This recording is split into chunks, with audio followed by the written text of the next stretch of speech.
If you saw the last video, well then you know that we're moving, which means I have to move all of this stuff in the shop. If you're not familiar with what I got going on here, this is a 20-foot shipping container, and well, this is my lapidary workshop. There's obviously some overflow in my shed and in my basement, so I need to box up as much of this as possible. Real quick though, we're gonna look at what I have out here and kind of, I guess, my plan for it. Some of the stuff's getting chucked, and hard decisions have to be made when you're moving. Right here at the entrance of the container, I have all of that rock.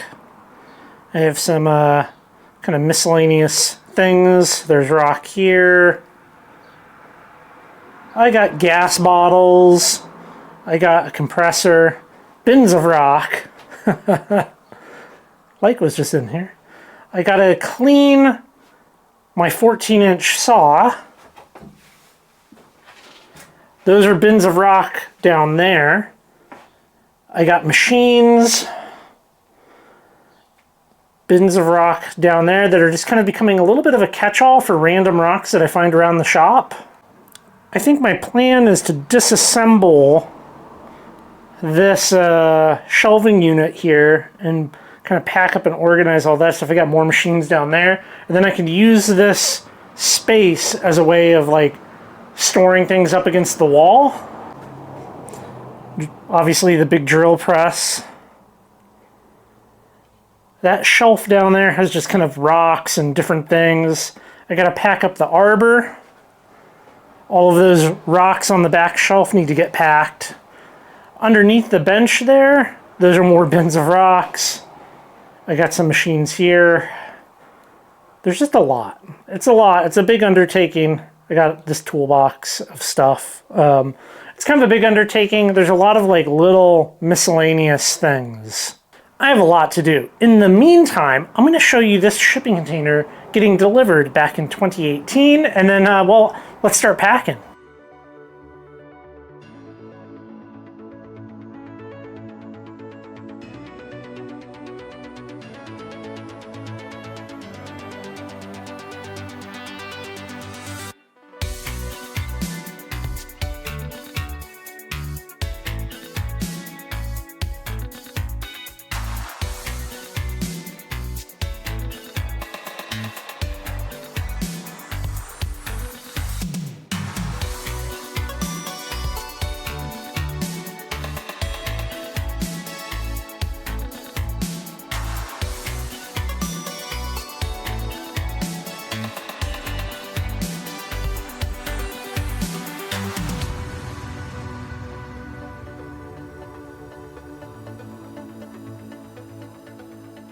As you can clearly see, I've been out here building stuff. I'm working on a main workbench back here.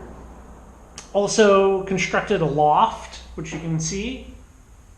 This is definitely my least favorite job. I have to clean out my slab saw.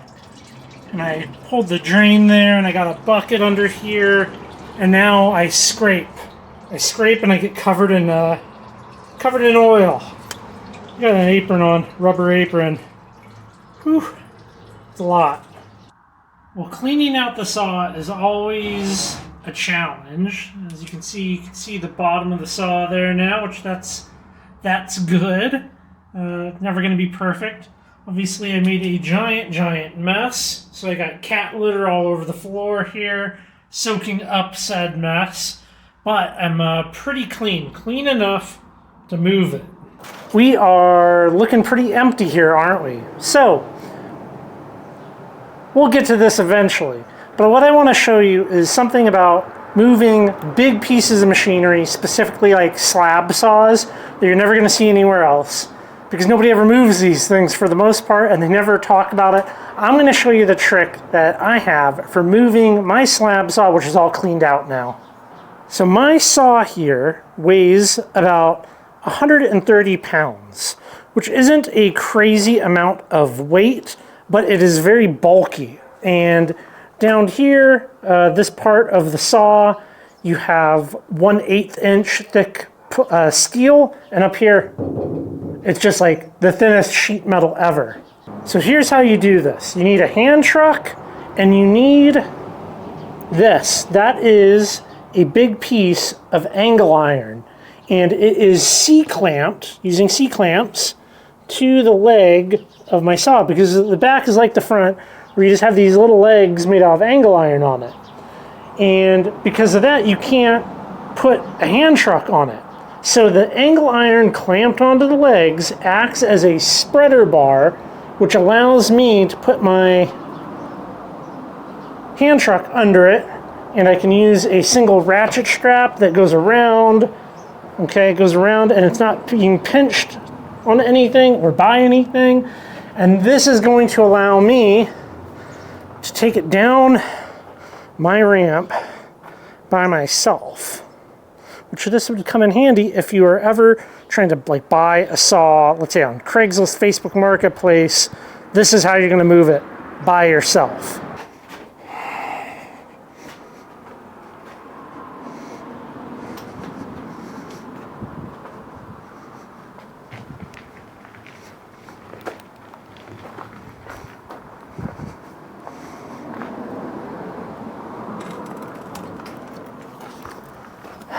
And that, my friends, is how you move a slab saw. Well, I guess this is it. This is the shop entirely empty. You know, it's kind of a weird thing to think about missing the shop, because when you have a space dedicated to any kind of creative endeavor, I think it's natural that you're going to get attached to that space. And I'm a little attached to this space, even though it is far from ideal.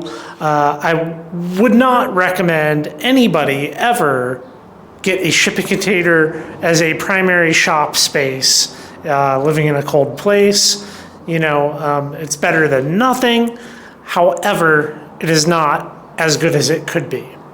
The next shop will be significantly better, and well, it will be quiet. It will be quiet, and that is a big thing. That's really big. As you can hear, traffic. I will not be living next to a road, and I'm very excited for the next shop.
Well, there goes the shop. Oh. This is the new shop. I hope you didn't think I was going to let you leave without seeing it. It's not much to look at right now, but don't worry, it will be. Let's check it out. Well, what I have so far, which is not much, but it is good. This is the shop. We are 23 by 23 by 23, which makes me very, very happy. I have a garage door.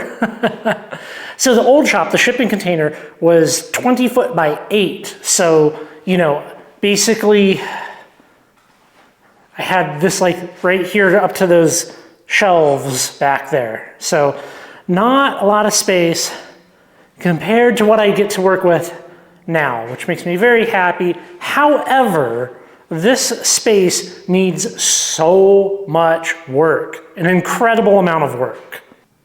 Wait, can you hear that? You hear nothing because it's quiet here. No busy road, no loud traffic.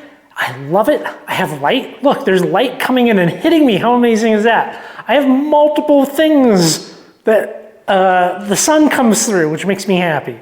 Although very dark in here right now. So let's run through the game plan a little bit, and I'll kind of talk through some of this stuff and let you know what I'm working with. The cement in here is not good. So I'm thinking epoxy floor. I have a buddy that does epoxy, thinking about doing that as an option. One thing that definitely needs to happen is this building, this house, is from 1977, and this is all of the original unfinished drywall. And I've never actually seen drywall nails before. I've only ever done drywall with screws, so this is just like bare. And obviously, stuff like that in the walls makes me crazy. I cannot have bad drywall. So all of this needs to get sanded, well, you know, mud, tape, sanding, orange peel coat sprayed on. Pieces need to be replaced. You know, obviously things like that are gross and terrible, and that's not worth fixing. I'll just cut that whole board out and do that. I'm thinking the primary shop, I'm going to build a long workbench here. So 23-foot workbench that will then make this L shape here, and that will be such an amazing amount of space compared to what I have worked with in the past. And then one thing I did at my old shop before the shipping container was I had a 4-foot by 8-foot island, like a flat just work island, and I could put that there, and then there will also be enough room to bring the vehicle in and prep for trips and stuff. It will be fantastic. I can do welding out here. I have a 220 plug up there on the wall. I can have my welding table over here, and it's going to be incredible. I know that right now, it kind of looks like we have a hostage situation going on here, but stay with me. This is going to be an amazing shop. We're going to be doing electrical. There's going to be plumbing for the machines, you know, water, disposal of the water. It's going to be the shop, my shop. It's going to be good. It's going to be really, really good. Wow, I just got dark. I'll have lights. There'll be lights. So these lights in here, these things, like, they like don't work at all. It's like turning a candle on almost, as far as how poor the illumination is. Okay, let me, he's stuck. Hold on. There we go. Okay, let me show you where we moved, because it's very beautiful. Very, very beautiful.